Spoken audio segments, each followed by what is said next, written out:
Hello, my name is Andrés Montero, and the goal for this video is to show you how the expression maps work in Dorico in a real situation with a real piece of music.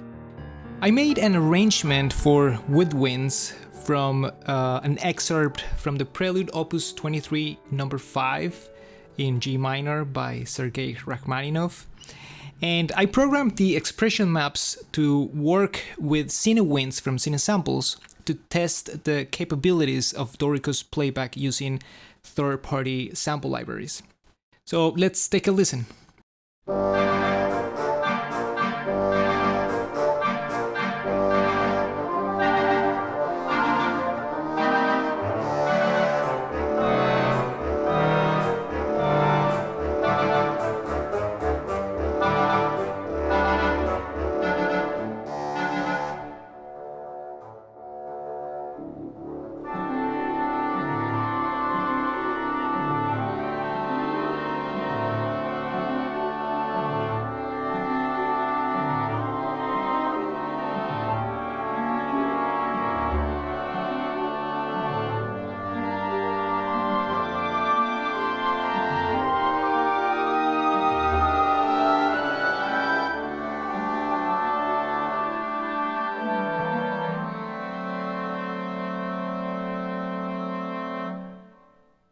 I did a minor tweak in Dorico's playback options and changed the dynamic curve power to 5.0. I think this way I get a better response and a dynamic range from pianissimo to Ps to fortissimo to Fs, which is more accurate and practical in real life. Since the mapping in CineWinds is the same for all instruments, I went to the expression maps window and created one expression map for all of them.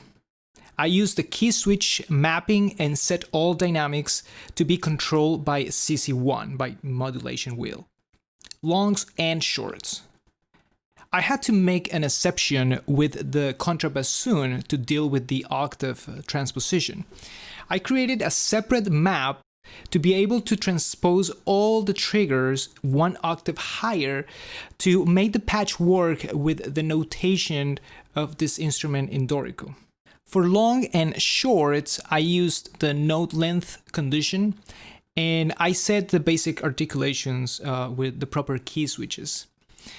There are a lot of good resources online about how to program each expression map, so I won't go into detail on how I programmed each articulation.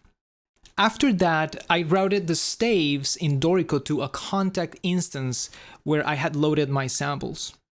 The last step was to assign the expression maps to each staff, which you can do in the play mode. Click on the gear icon and you will get this window where you can assign the expression map to each staff. Now, let's watch how the notation affects the playback and changes articulations automatically, which can be seen in the play mode. Let's open two separate windows. At the top, we will have the write mode, and at the bottom, the play mode. Down here in the play mode, we will see the playing techniques, which will reflect the changes according to our expression map. Let's enter some notes. I'll enter some long and short values to get a sense of how this will affect the playback.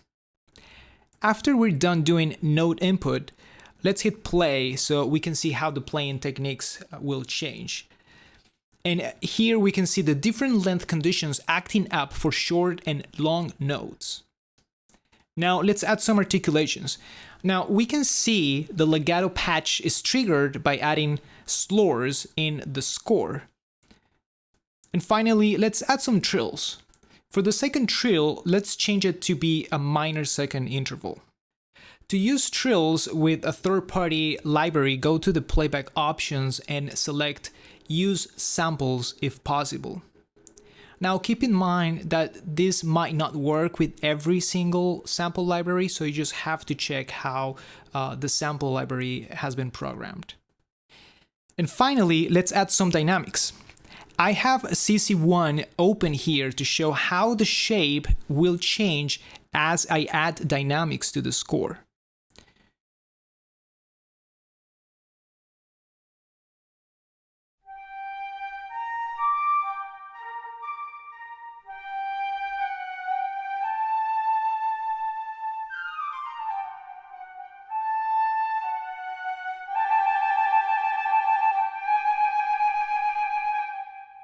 Those are the basics of how this works. Now let's go back to Rachmaninoff's Prelude and listen to it again to refresh our ears. Again, I'm using CineWinds without any added effects, straight out of the box.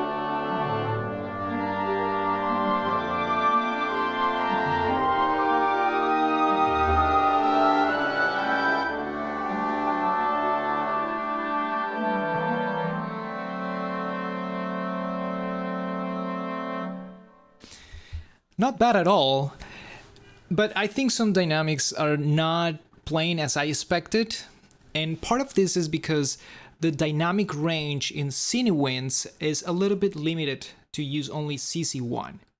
So you will have to modify either CC7 or CC11 to add more expression to the performance.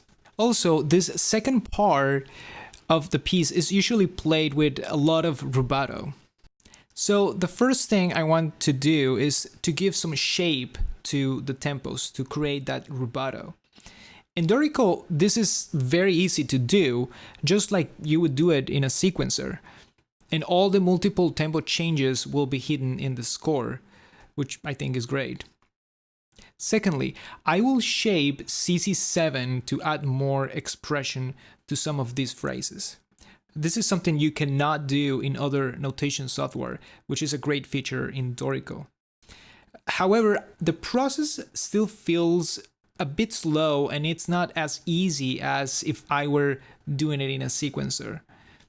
To give you an example, I wish I could just copy paste CC data across instruments, but it was not possible, at least up to this date, it's not possible. After modifying the tempos and adding more expression using CC7, let's take a listen to this new version.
Thank you so much for watching. I hope this was very helpful to you, and if you like this video, share it and subscribe to my channel. Until next time.